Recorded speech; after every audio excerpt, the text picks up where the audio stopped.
All right, gang. Here we are. Much anticipated interview here with Dane. He is online, and I'm going to bring him into the stream now, and we're going to get this show on the road. He's coming in soon. So I believe. Hey, Dane. How's it going?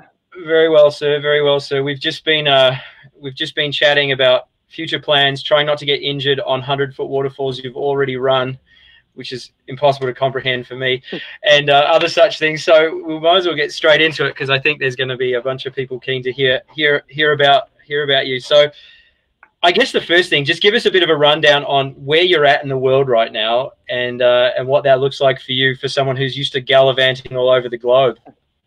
So yeah, basically, I'm here in Tennessee on my the family ranch. I'm here with got my parents, my sister, Nick. We got all of us here. We got about 20 acres. And normally the time of the year, I'd be traveling around in my RV, going to New York, Pacific Northwest, Canada, whatever it is. But obviously with the current situation, I'm basically just sticking around the farm, sticking around the ranch, hanging out here. I'm not even going kayaking at the moment because the park nearby closed. So just basically just making the most of it, doing computer work, disc golf, playing backgammon and ping pong with the fam, just staying home. So are you like the rest of us? Like, most paddlers know who your old man is, and they know Emily, and your family's like, in the spotlight as much as you can in kayaking.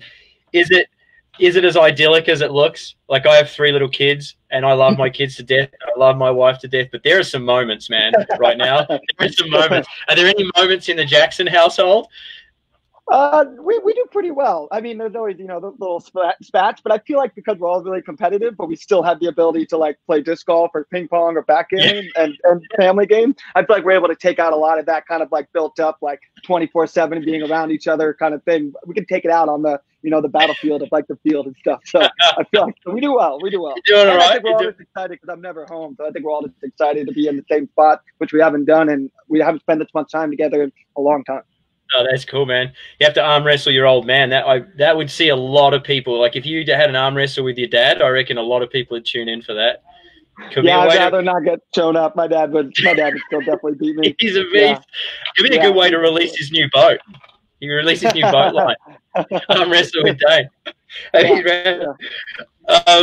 And so this is going to segue into a prize draw we're going to do. But who are you, like? Obviously, you paddle for Jackson. That's been a lifelong thing for you since you were, before you can probably remember. But, who are your main sponsors right now, and what does that look like for you as far as, obligations as a professional paddler and that sort of thing at the moment? So I'm sponsored by Red Bull, GoPro, Jackson Kayak, and Kokatat. And in the end, the cool thing is that, and I'm very fortunate to have those sponsors, but the cool thing is that over the years, the skills that I've developed when it comes to social media, video editing, filming, all of that. It's gotten me a position that even though I am stuck at home, I still have a lot of stuff I can do to stay productive. I can make edits that I hadn't gotten around to before.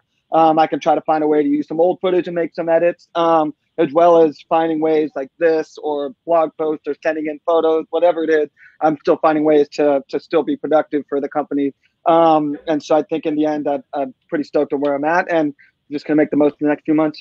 Yeah, man, it is. I imagine when you're on the road so much, it's hard. Like, after long days on the water, it's probably hard to motivate to go and sit down and then edit, right? Like, that's a big job. So one of the things that I wanted to ask you, and this is going to be a hard thing to answer, I think, potentially. One of the things that strikes me with you, just having watched from afar from a long time, is you're obviously very talented. You've been doing this your entire life. It's been your life, right? We were just chatting before that you wanted to be a pro skateboarder. That might have been a rebellious phase against your old man or something. But I can relate to that, being a surf rat from Australia. But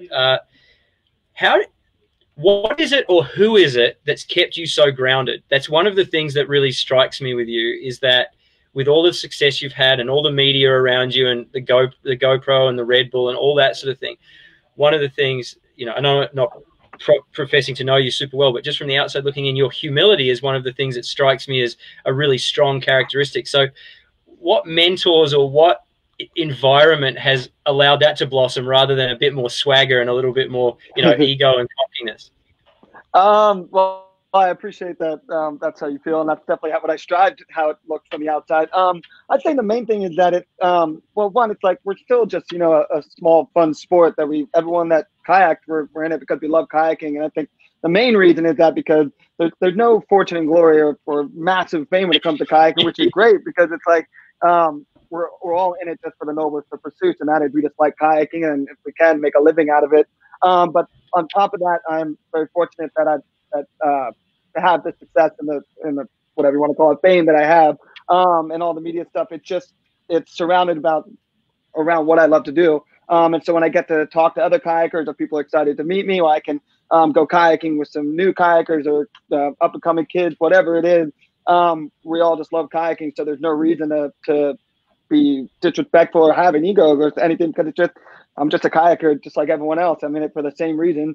And I've just been stoked to be able to turn it into a passion and career. And I'm just so grateful for everyone that likes to support me and likes what I put out. It's really cool, man. Yeah. And I think I was saying to Dane, for everyone else, I was saying to Dane, I first sort of met or was aware of Dane when he was quite young in Colorado. And I feel like growing up in that RV life environment, being around a bunch of that was the glory days for whitewater paddlers, right? At that point, like the Dagger team were making a bunch of cash and everyone was rallying around in Subarus and all that kind of thing, yeah. Right? But Brad Ludden and all those guys and the people that your dad hung around with, like they wouldn't let you get out of your place, right? That was like that extended family. You didn't really get a chance to get too big for your boots, I would imagine. No. It's a pretty fun way to grow up for sure. Definitely being surrounded by the world's best kayakers and just being able to go kayaking, play in the creek, swim in the river, watch everyone paddle. It's a great way to do it. It's a lot of fun. Yeah, man, it's awesome. And so when you're looking at actually, I missed my segue, so I got to go back one step. So we're going to give away a dozen cans of Red Bull and some Jackson swag to anyone, not to anyone, but we're going to do a prize draw. So anyone who comments or has a question or anything for Dane during this, just pop it in the comments. We'll try and get to it. But you'll go into the prize draw for it. You can get yourself jacked up on Red Bull.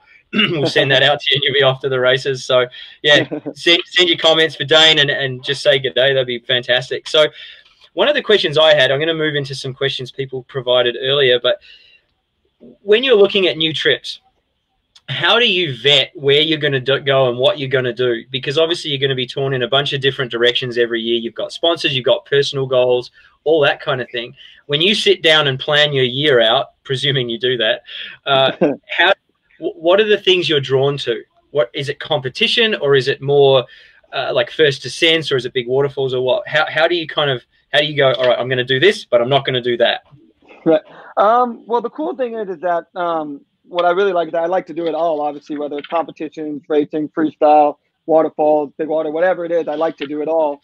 And the cool thing about that is very rarely throughout the year does anything layered on top of each other. It's usually like this is one season for freestyle, it's like springtime in Canada is in the spring, and maybe want to spend a little bit of time in the Northwest running some waterfalls, then go to stake out for big waves, and Colorado for the competition, then Little Hold, and then summertime.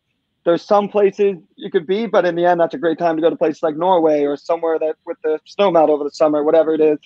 So I think for me, over the years, basically, there's just places that have a season, and I try to bounce back and forth on where that seems best. And the cool thing about living in an RV is that I can basically just go exactly where, like I can wait. Okay, now it's the time to leave Canada. It's a great time to head to California or something like that. Right. So you do a lot of you. So you do. Go ahead. But over the years, I've had a pretty consistent routine of all that. But these days, I'm trying to focus more on if I'm going to go somewhere, instead of having repeat places like Mexico or something like that. I've been trying to go to places that I haven't been before, or at least maybe go to rivers that haven't been done before. So that's kind of my focus moving forward, and trying to find new places and some new big waterfalls, all that fun stuff. Yeah, man. So you do quite a lot of your traveling around domestically, whether like in the RV, right, like within Canada and the US, because I think it's one of those things when you're watching the media and you see stuff like the Indus and your stuff from Mexico and then Chile or wherever it is. It's like I think a lot of that media it feels like you're always somewhere offshore, but it appears like when I did a little bit of research that a lot of that paddling is done on the continental US, which is kind of cool. So I got a question. I don't know if you know Dane. So Dane Menzies, he's on the Jackson, one level of the Jackson team. He lives here in Canmore, young fella. So this is mum. So Dane's kind of he's a pretty talented little athlete, and so I think his mum's trying to figure out how do you balance school and kayaking over the years, because you had quite a fill people in. You had quite a different schooling than many. Yeah. So I was fortunate enough that when I was about 4 years old, my family and I moved into an RV and lived in an RV full time for about 6 years before we moved to Tennessee. And even after we bought these 20 acres in Tennessee, we still traveled most of the year in an RV, and that's still what I continually do. But when it came to schooling, I was actually homeschooled. My sister and both my niece and nephew, as well as my little brother, are doing that as well. But I basically grew up being homeschooled. And my sister did finish high school, and she finished a couple years early. I didn't actually finish high school. I fell behind about a year, and then I decided I just wanted to go kayaking and focus on the kayaking more. I wasn't bad at school. It was just very hard to motivate for myself sometimes when there was a river right next door and I wanted to go kayaking. So yeah, I was homeschooled, so that was a big part of growing up, with that I didn't have to go to a normal school. And that obviously meant just traveling around with my family all the time, but also the great opportunity to be able to go with my parents wherever we were going and be together all the time and learn how to kayak. Fantastic. We just had like 1,000 questions come in, so I'm going to try and answer them. While I'm looking, I'm going to go with one of the one of the ones we got off of Facebook before when we announced we were meeting with you. So Karen Walker asked, I'm going to look aside here because I'm going to scroll through here, but what does fear look and feel like for you? Because I think a lot of people really struggle to wrap their head around what it is that you and some of the other top athletes do. So what does fear look and feel like for you? I wouldn't say that it's anything different than what for a lot of people. I think for me, it's just a matter of honestly, I think fear is a big part of why I'm able to run rapids well or make the right decisions, because I think for myself, fear is basically, it's a way to make sure I'm doing things for the right reasons. Like, take, for example, the Santo Mala waterfall. It's 134 feet. If I was not nervous at all, and like obviously it's a big drop, but if I wasn't nervous at all, and though I was confident in the line, if I wasn't nervous, I was like, oh, nothing bad will happen.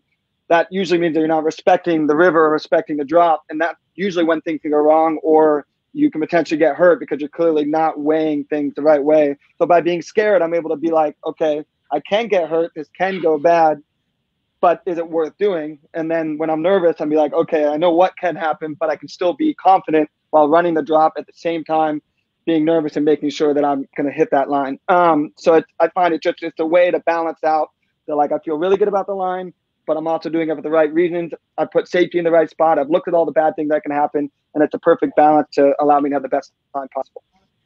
And so this is an extension of that question, because I had a process that I went through when I was paddling hard at whitewater. So when you get that inevitable feeling, because I think outside looking in, when you're watching media of people running the whitewater that people run, you kind of look at it and just everyone looks so confident, and they have to be, because if they're not confident, they get their butts kicked, right? Yeah.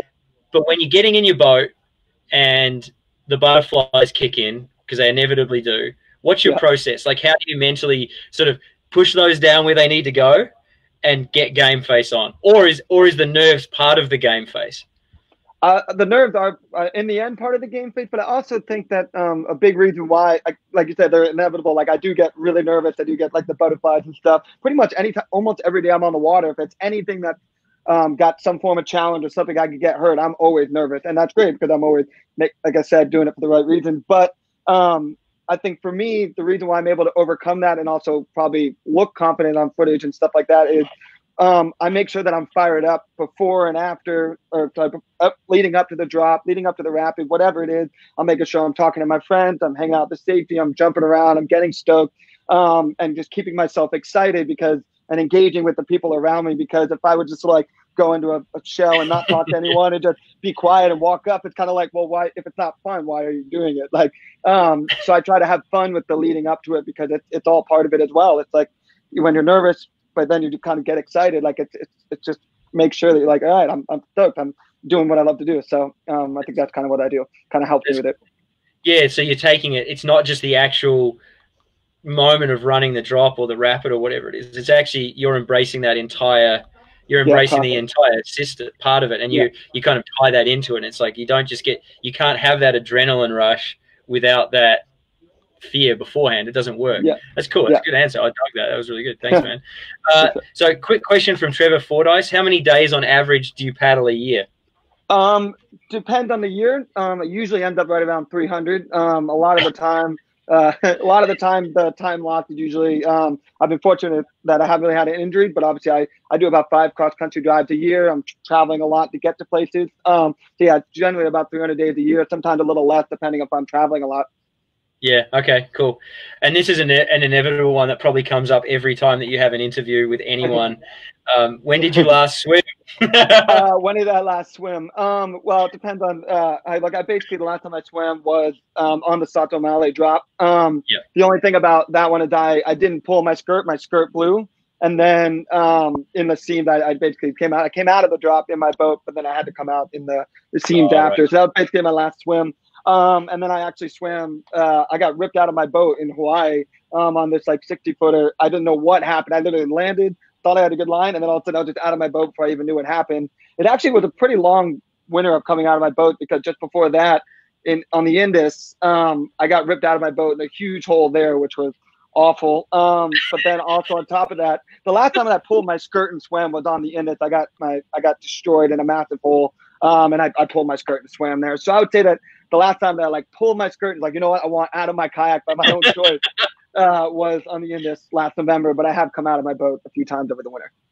So that Indus swim, was that on the massive rapid that hadn't been run before? No, that one I stayed in my boat and my skirt stayed on. That one went super smooth. But it was another rapid that we weren't expecting to be as big, and we scouted it and I missed the line, dropped it in a huge hole, lost my paddle and got ripped out of my boat. But the funny part is I only got ripped out to like my ankle.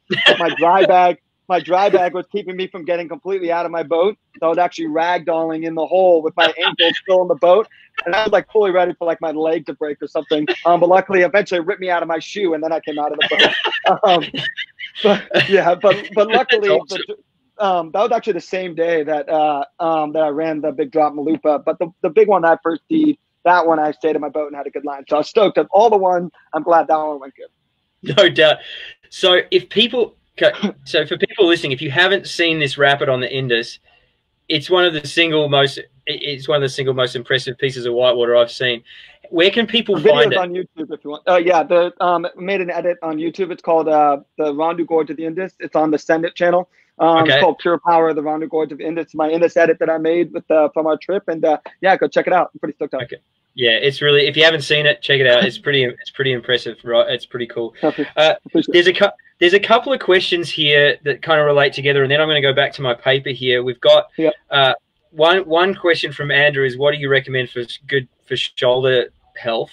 And the other one is, what are you doing to remain fit right now, being that you're not on the water 300, you're not going to be on the water 300 days this year? So I've been really fortunate to never have any shoulder injuries. I can't really say why. I think a lot of it has to do with that I grew up kayaking. Therefore, I built all the muscles around kayaking. So my body is used to, moving in all those ways. So I think that's a little bit of it. But I would say that the main thing for me, what I try to focus on is making sure that I always keep them limber, like as much of the year as possible, whether it's kind of, doing push-up or like almost every day or anything that involves the shoulder but also I think these days now that like I'm trying to be conscious, like the longer I go on, a shoulder injury might be inevitable. So I try to focus like things like dips and pull-ups are really good for the shoulders because you're actually you're doing a big range of motion. And I think again with push-ups, like big deep push-ups, I think it's all about making sure that your shoulders don't get really tight and forward. Because I think what happens then is when your muscles are built like this and you hit something and get blown back, I think that's why people get hurt. I'm not a doctor, I don't assume to know, but I would just say the main way that I try to think about keeping my shoulders healthy, and it seems to work so far, it's just making sure that they don't stay tight, that I'm always keeping them loose, whether it's disc golf, push-up, pull-ups, doing what I can to just kind of just keep them moving, keep the muscles strong so they can move in any which way. Nice. But yeah, I would love to find out exactly what I haven't had, because I thought I would have heard them by now, not knock on wood, but pretty fortunate. Yeah. Nice.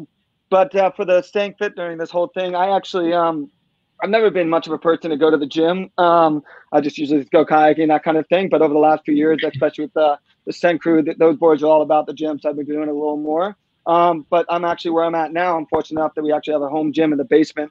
So what I'm trying to do is hopefully come out of this in the best shape I've been in instead of the worst. But the main way I'm doing it is I was doing some running, well, obviously doing disc golf, but basically just trying to go into the gym every day and just trying to keep all my muscles strong and making sure that when I come out of this, I'm not out of shape and potentially getting hurt. Because I think the worst thing you could do right now is be completely inactive and then try to get back into it. That's probably the best way to potentially get hurt. So yeah, I'm trying to be in the gym every day as well as doing some running.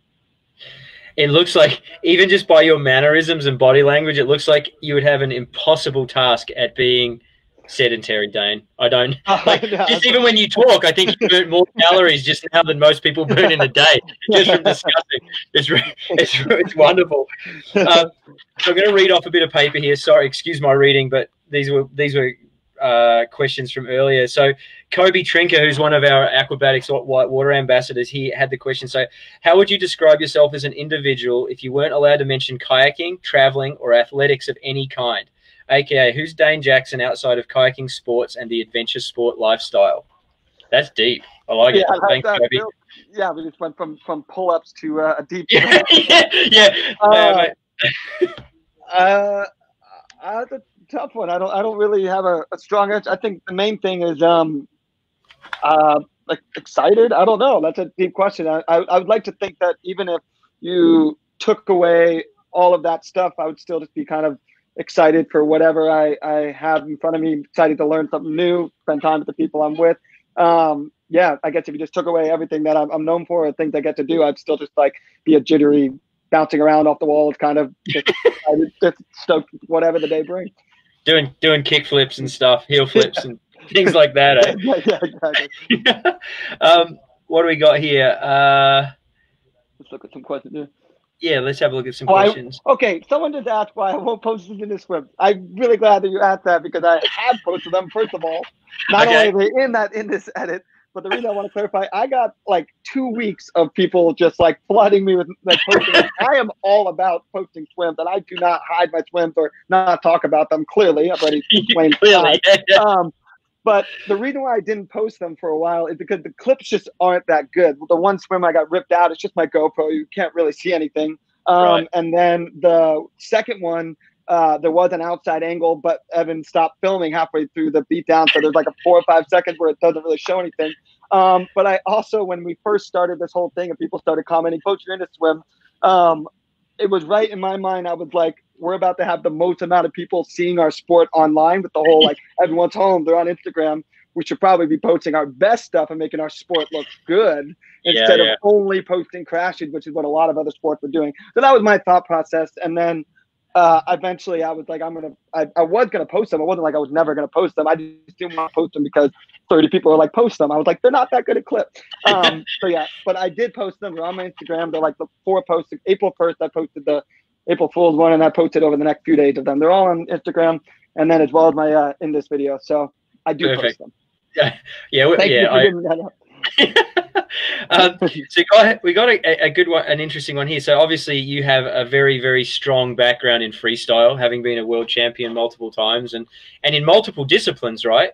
Have you OC1 and C1? Yeah, I haven't won OC1, but I did squirt in 2011, and then I've won C1 and K1 as well. Okay, cool. So with that in mind, so Paige is a local paddler around here. So how can you work on spatial awareness for aerial tricks and even whole moves? Do you have any dry land training tips? How do you work on spatial awareness for aerial tricks?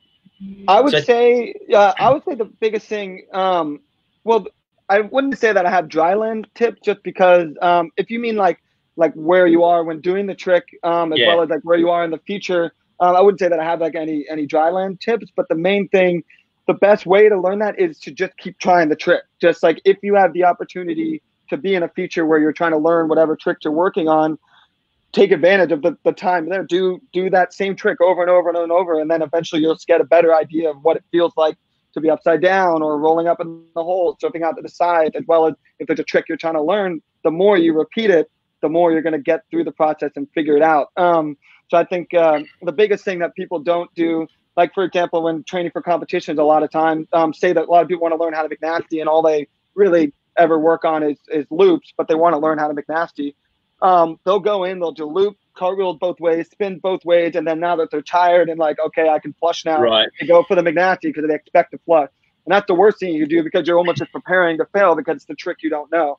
So the best way to learn spatial awareness and just learn tricks in general, especially when it comes to hole boating, is go in and only do the trick you're working on. Throw in a loop there or something like that to keep you happy. But definitely just go in while you're full of energy. Don't be afraid to flush because if it's a 30-person lineup, the best time you're going to stick your trick is the first one you throw. So if you work on that hard trick, you're going to be more aggressive and you're going to be focused on it more. So yeah, if there's something you're trying to learn and there's something you're trying to become better in the future, work on the hardest tricks rather than wearing yourself out with stuff you're already good at.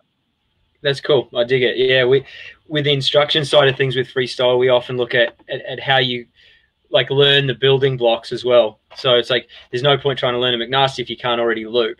But if you can loop, but you can't do a blast or something like that, you've got to kind of build all the components, right? And just simple things like flat spinning and making sure your head's in the right position. And you're obviously a master of that. So where was I? I was going to go somewhere with that, and I totally forgot. That's all right. So I'm gonna segue into something else here. So Brian Hume here. So where's one of the destinations that you haven't been paddling that's on your wish list? Destinations that haven't it's on my wish list. I still haven't been to Iceland, which is pretty dumb. I really need to go to Iceland. It just looks incredible. Iceland, I really want to go to Russia. I think there's a lot of really good stuff there on different aspects. Those are the two main ones. I just feel dumb that haven't. Iceland's the main one. I'm just like, I can't believe I haven't been yet. I've just been trying to save it up, but I think I'm gonna save the best for last. But yeah, really, Iceland is definitely high on my list. Go fall off a bunch of waterfalls close to the road, eh? Yeah, it just sounds great. This is what I was going to ask you. So I heard a story once, and you'll have to tell me if this is true or not. And it goes back to the freestyle question. Is that it was on the Ottawa, I believe, and you had decided that you were going to do 100 loops in a row, and you got to like 97 or something, and you didn't quite get there, and you were furious. I think this. Yeah, that wasn't furious. That makes me sound like a bad person. I wasn't like throwing my helmet on the ground or anything. I was just bummed because I got to 97.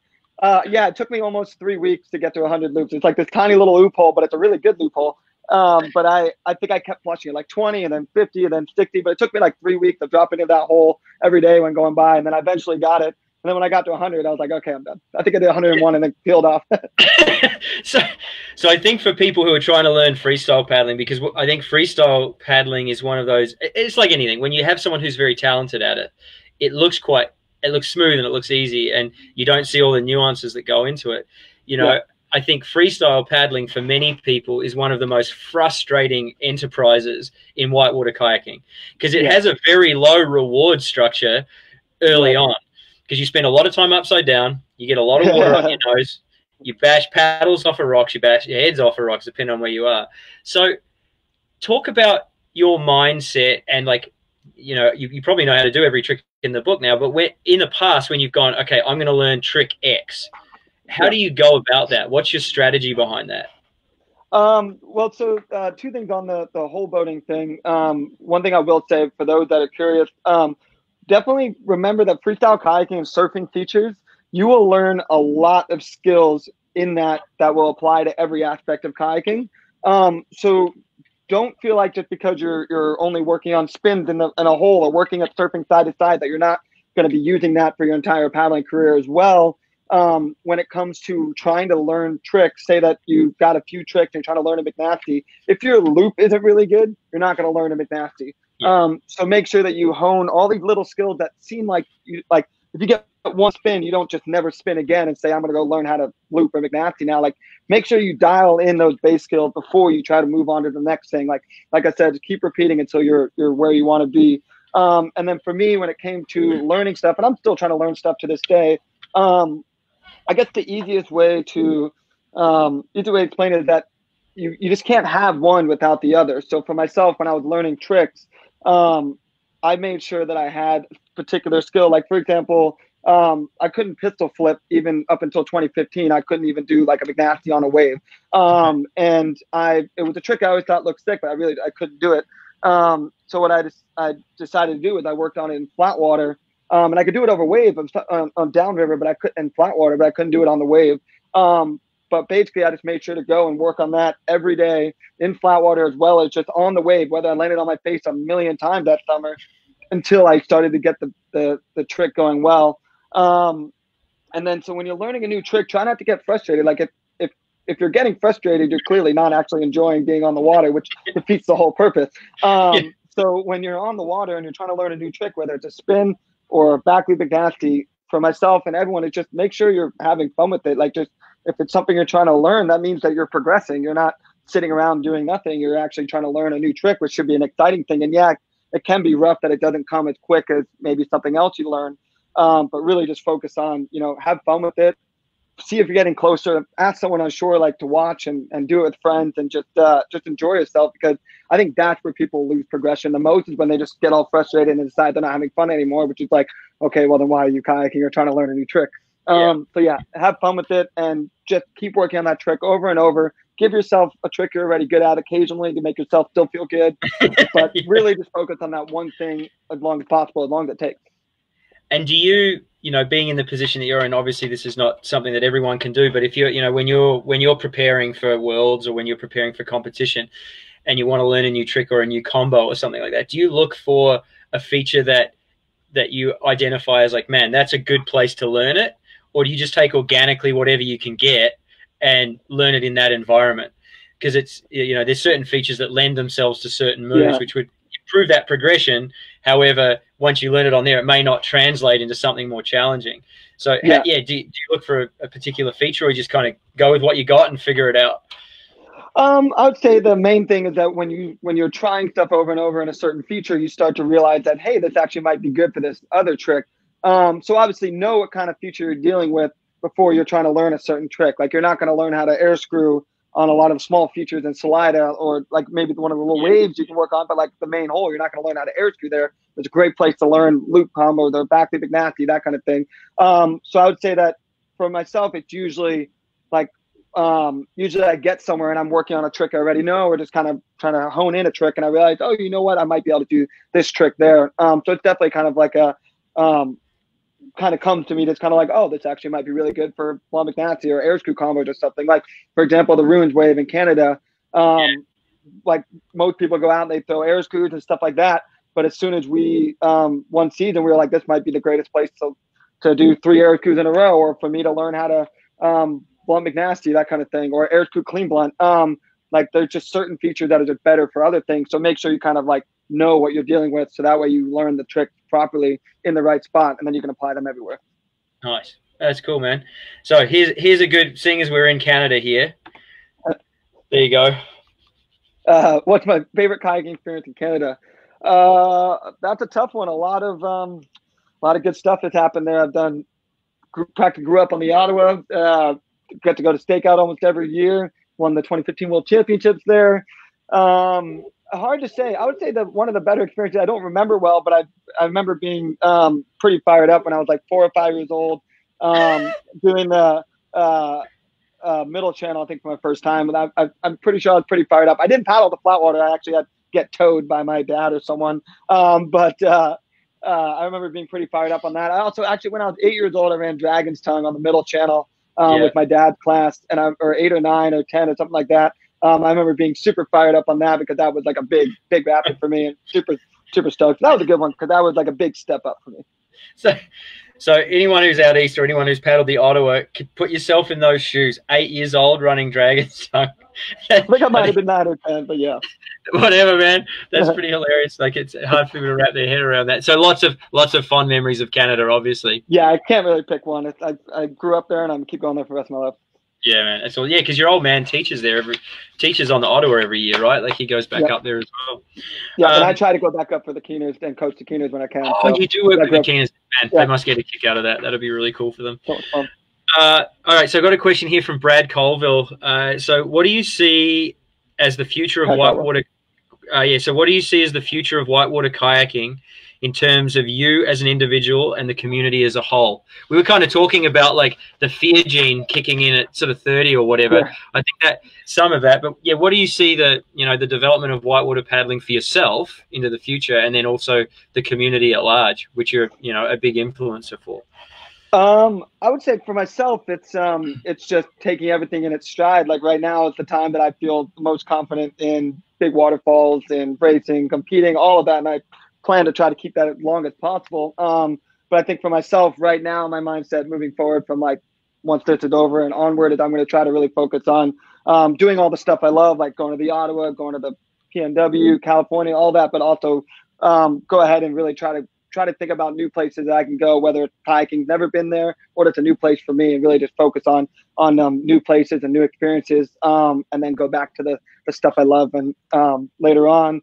But also just focusing on the big waterfalls as well, because I know that this time frame over the next few years is when I'm going to be the strongest and feel the strongest to run huge drops. So I think that's a little bit of my mindset as well. I don't think I'm going to go for the world record or anything like that, but and then for kayaking in general, I think it'll kind of keep doing what it does. Like we'll just keep making our kayaks better. We'll keep trying to. I think the biggest thing for me moving forward is I just think we're in a really great time now that we can actually start trying to get kayaking bigger stages, like kind of like Norfolk is like the ultimate kayaking event, or Green Race or something where you can bring in all these spectators.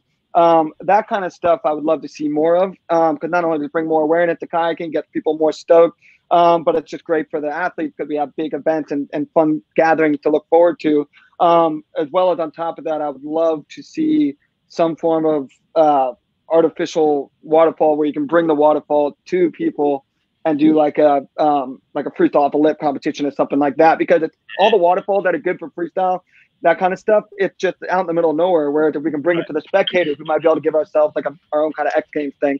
So I think for me is just trying to keep our gathering strong, like instead of all of us being everywhere, like we're still always going to be able to run 100-foot waterfall, do big projects and creative ideas, but it'd be cool if we could also have a lot of core awesome events along the way, like more Norfolk, more Green races, all that stuff in Colorado, just great places for people to come and enjoy kayaking. That's cool. That's sweet. So something came out of that for me. This is a selfish question here. So you talk about kayak designs, and obviously that's something that you've had input in over the years, for many years with Jackson. And so even in your time, being 26, like you've seen the industry change. Like in the 90s and the early 2000s, like companies were pumping out boats like they were going out of fashion. There'd be 2 or 3 new freestyle boats a year, and there was, like we were talking about, the Dagger team, and everyone's getting paid, and they had cars and this and that and the other. It's changed a lot. And so now with the way the industry's changed, you really get one shot every couple of years to put out a boat that you're going to knock out of the park. And if you blow it, you're really in, like it's a big expense, because molds are what, $10,000-$20,000 a pop, like right? Yeah. Whatever they cost. And so in that design process, you as an athlete, like in conjunction with the boat designers and then the salespeople and the marketing people and the blah, blah, blah, blah, blah, how does that work? Like, how does the process start? How do you evolve it? And how do you come to that finished product going, we've nailed it? Like, maybe talk us through the Nirvana or the new Zen or something like that. So I'd say the main thing that really comes down to, like, it's a matter of whether or not you feel like the kayak's ready for an upgrade, whether it's just simply a few years old and you realize that there's some changes that you'd like to make, or maybe competitors are putting out something that is going directly against it, and you're like, you know what, we gotta step up our game and come out on top of that. But it generally comes down to like something like the Nirvana. The Zen at the time was the second generation Zen was my favorite boat of all time. It was still super planing hull. I loved the way it paddled. It was great for me for racing. I was also running big waterfalls with it. It was just such an incredible fun boat to paddle. But over like 2 years, I was able to do well in a lot of races. But that was right when like the 9R come out, and high rocker boats, much higher rocker creek boats were starting to really. We started to realize that not only were they good for creeking, but also that it was really helpful in racing, because you have to focus on keeping your bow dry. And so I did my best to try to keep up Gerd and those people in the Zen, and I was still able to, be competitive. But it came to a point that I was like, you know what, I really need something that I don't have to work as hard to keep my bow dry. And the first boat we had, the first prototype we had was nothing like what we wanted in the end. But over a few prototypes, sorry, over a few prototypes, we got to a boat that it's still my favorite boat of, like, basically my favorite creek boat of all time, and a racing machine for me, where I barely have to focus on keeping my bow dry. I can focus on paddling well, paddling smooth, and the boat has done really well for me. So yeah, just kind of paying attention to what the market wants, but also where you think it can take kayaking and become a better paddler, make people become better paddlers. Like for myself, like the Nirvana allowed me to be a much better creek boater and racer, and that allowed me to a few years and continually have a boat that's like epic. Yeah, and so how much, obviously the athletes, yourself and Nick and Emily and the crew all have input into the design. So with that process, do the designers so basically you identify a need, whether it's just that the boat's been around for too long and it needs a refresh, like the Nomad was like that. Still, Nomad was still a great boat, but they couldn't sell them anymore because they've been around for 15 years or whatever it was. And so you would identify that the Zen needs an upgrade. So that's brought to the table. Do you then go to the table and say, does the team go, this is what we want in a boat? Or do they bring you a design and then you work from the design upwards? No, we all have basically most of we do take input from a lot of team members, and then we also have like our core, like Steven, Clay, and myself, Nick, and obviously like my dad when he was working with us, like he and his design partner. Basically, we say they're like, okay, this is the new boat that we're gonna make, and we'd be like, okay, well, this is what we think could be improved, or this is what people seem to be liking. For example, like the Zen's a good example of that. Like the old Zen, the first two generation Zens were for great upgrades, but similar idea, not super high rocker, planing hull, all of that. And then after the few years, we started to realize that the line is pretty blurred on river running creek boats and full on creek boats. Like basically, people just want a high rockered creek boat that's easy to paddle. There's no like river running boat and full on creek boat anymore. It's like people are basically just combining the two. And so for the new Zen, we were like, we know we needed a high rockered, easy to boo, something you feel like you can take down the hardest whitewater, but also still be really easy to paddle for those that don't need a super fast 9-foot boat or something that they just want something to get them down the river confidently, but still have a lot of fun paddling, be able to surf, carve in and out eddies, all that stuff. And so for the Zen, I was kind of like, that design we probably wouldn't have done when we came out with the Zen 2. But this is what the market would move towards is high rocker, more full on creek boat, even though it's a river running creek boat. Yeah, it's pretty clutch stuff now, right? Because you have so many little, you have all the niche brands, you have your Walkers and you have Zet, and but then you have your more established brands like Jackson and Dagger, and it's really, you need to get it right. Like you really need to combine the build of the boat, the marketing of the boat, and everything around it to really make it hum. It's quite fascinating to kind of watch it. It's for me now. I wouldn't have thought that when I was 25, but I do now for sure. So local long-term, like local legend paddler Patch Bennett he's a all-round great guy, great paddler. So how much better is a carbon play boat than a rotomolded one?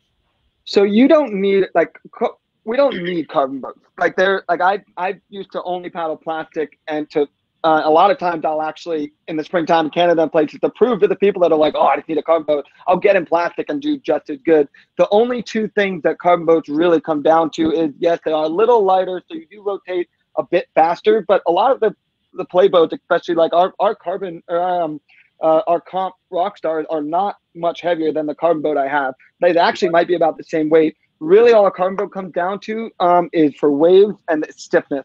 Really is all it comes down to, because when it's stiff, you can pop better for combos and just tricks in general. And I still use a plastic boat on a wave all the time, and it's still great. But when it comes down to it, really, for me, a carbon boat is all mainly for the wave, as well as just for the stiffness, but as well as it is a little bit lighter for rotating. But for me, it's just mainly big waves. Yeah. Yes. They don't make a ton of sense here in the Rockies. No. If you're only whole boating, you don't need one. There's no benefit to it. You'll be like hitting rocks. There's no reason. But I do like it for waves. That's the main reason I have one. Okay. And Patch had another question. It was just, why no Stikine? That's a great question. I haven't been there because I keep messing up and not going. Over the years, I mean, I should have done the Stikine by now. It's stupid I haven't. But the main reason is that the timing of that year, that's just a weird time for me to need to be. I'm usually in California or I'm in Eastern Canada. And it's just not a very good time for me to. It's just usually not a time that I'm in BC. I'm usually elsewhere, and at the same time I haven't done enough in BC. And I tried to go 2 years ago, but there was the fires, so I wasn't able to go. Right. Yeah. But we ended up getting Alexandria instead, which was great. But yeah, I need to be keen. So it's stupid that I haven't done it. I really want to. Yeah, it's one of those. It's kind of gonna be great after the Indus. Like the Indus was like my warm up in the big water. So yeah, no, I really need to go to ski. Yeah, man. Well, maybe this year. Yeah. So, a couple of quick fire questions. We're starting to get towards the end of our time. Man, time flies. That was super quick. That was like 45 minutes, just boom like that. Thanks so much for all the questions, everyone. They've been super interesting. It's been really good and great answers. Thank you, Dane. So we should probably do the written questions a few times so we can get through the people that that chimed in earlier. I've got most of them. There's an Indus swim. We've got where in the world are you stuck right now? We've got talk about your mental game. We did that already. Okay, here's one. Do you kayak fish at all? And if you do, what's your favorite Jackson fishing kayak? I don't do a lot of kayak fishing, but I have been able to do a bit more with my dad now that we're home because we have a lake that's really close, and then we don't have to like go within distance of anyone else. I basically just get on whatever my dad has. I mean, I don't know enough. I mean, the Kusta, if I had to pick one, it's the Kusta because that's like a smaller, still stable for me, but I can run all the rivers with it. So if I had to pick one, but in the end, I've been doing a bit more with my dad, and I have actually been enjoying doing a bit more fishing with him. Nice. They're probably not in Jackson. The fishing's probably not in Jackson boats right now, though, I would imagine. No, it is.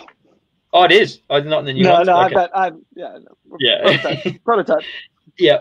All right, here's one from a buddy of mine in the UK. Adam is a total dag. He says, if you were to paddle a piranha kayak, what would it be? Oh, I think I remember this question. Micro 230 for sure. Yes. Yeah. Oh, man. Yeah. Micro 230. I can just remember Clay with the mustache, BJ Johnson, all those guys. Dude, that's my boat. So I remember, I don't know if it was in a micro, but I remember the first time I met Clay was on Obi Joyful, and he was doing it was it wasn't a micro because it was when he was paddling for Perception. Yeah. So we rolled up to the waterfall on OBJ on the big one, nice. And he had a camera strung out over the top, and he was filming himself for an advertisement. Oh, sick. And, hang on, I just have to mute some people here because I can hear them. Stop talking, Tim and Brandon. He had a camera across the top, and he, like on a wire, and he was filming himself over and over again. I don't know why he didn't have a photographer there, but I think he'd run the drop like you have to like 25 or 30 times. And he was so over it. Like I met him and I was like, hey man, how's it going? And he was just so grumpy. And anyone who's met Clay's like the nicest, chillest dude ever. My first experience with him was just like, whoa, dude, who is this guy? So that was a good time. Oh, I muted you, Dane. Sorry, I got. Oh, you're good. There we go. Sorry about that. Yeah. So that was my first run-in with Clay. But Clay comes up here every year now to our Kananaskis River Festival, and people love having him up here. He's a fantastic dude. Yeah, he's my neighbor. Haven't been able to hang out with him, obviously, but he's my neighbor, so hopefully we'll go kayaking again when it's over. Yeah, there you go. A couple more quick ones. So Lee Vincent, who's on the family Jackson team with Hunter and crew. Why are your carbon playboats orange and yellow, yet your plastic go-to color is pink? Well, so I picked up a pink boat. It was either green or pink in 2013 when I got back from Mexico. I normally paddle orange, and then there was only a green or pink boat, and I wanted to go run a waterfall the next day. So I grabbed the pink one. And then I realized, one, it not only looks really good in photos and video, but then as I started to use them more, I realized that no one else is using them. So it's great because when you see a pink kayak, you know it's who's coming. And then when it comes to the carbon boats, I like orange and yellow, obviously, like the Kokatek gear. And so the carbon boat have a chance to make it in orange and yellow. And then pink is great because I can get consistent pink kayak instead of having a special order orange and yellow. Sounds good. Yeah. There you go. All right, quick fire questions. We've got like 2 minutes left. Okay, top 5 paddling destinations. Go. Oh man, Canada, U.S., obviously Mexico, Zambezi, and Chile. All right. Favorite waterfall you've ever run? This can be hard because you've run a lot. It's Malay. I mean, that was pretty awesome. Yeah. Nice. Yeah, and I got to do Puma the day after that or 2 days after that. So I always wanted that one. So those two they were great. Nice. Favorite post paddling indulgence? Probably chilling with everyone. Whiskey on the rocks, probably. Attaboy. Safely back in the house. Perfect. Best part of traveling as much as you do? Just getting to see cool places, but also keep everything fresh, and then always have something to look forward to. Nice. Worst part of traveling as much as you do? Sometimes going a little insane and always being like not having time to sit down and maybe learn some new stuff or be productive. But it's not a whole lot of complaints. No, not a lot, eh? Okay, last one, and then we're going to wrap her up. Favorite boat of all time? Your favorite creek boat and your favorite freestyle boat of all time? If you can't say your Nirvana and your Rockstar 4.0. I think the 2013 Rockstar was like game changer for me. That was right when I was starting it. I fit in the medium size, able to go huge. It was amazing. And then the ffun one. I mean, I guess a fun 1.5 actually. Oh no, sorry, the sidekick because that was my first boat. I was 16 and I was still in the sidekick. You were in the sidekick at 16? Yeah, I was in the shooting star and sidekick till I was 16. But yeah, the sidekick. I'd say actually the shooting star and the sidekick were the two boats that like were pinnacle for me because like the shooting star is my full-on play boat. I learned so much in that, and I paddled it till I was 16, like 4 years. And then the sidekick was great because I had never actually had a boat that fit me very well. My dad made me that, and I was able to run some stuff with it, and yeah, it was great. So yeah, those are probably two of my favorite because they helped me progress a lot. Fantastic. All right, man. Thank you so much, Dane, for taking time out of your day. I know people are really fired up that you took the time to chat with us, so thanks so much. I hope you stay well and keep sane, and hopefully you get to go out in the water again soon. Yeah, absolutely. We'll all be back on the water soon enough. Thanks for having me. Yeah, no worries, mate. So everyone who's listening in, we've got in 10 minutes, we're going to start. We're having a panel discussion on whitewater kayaking with Brandon, Tim, and myself. So tune in on the Aquabatics Calgary Facebook page. And thanks again, Dane. We wish you all the best, and we'll talk soon. See you, mate. Likewise. Stay safe. Bye. Talk to you later. Bye. Oh, how do I turn this off? There we go. Yeah, Super rookie.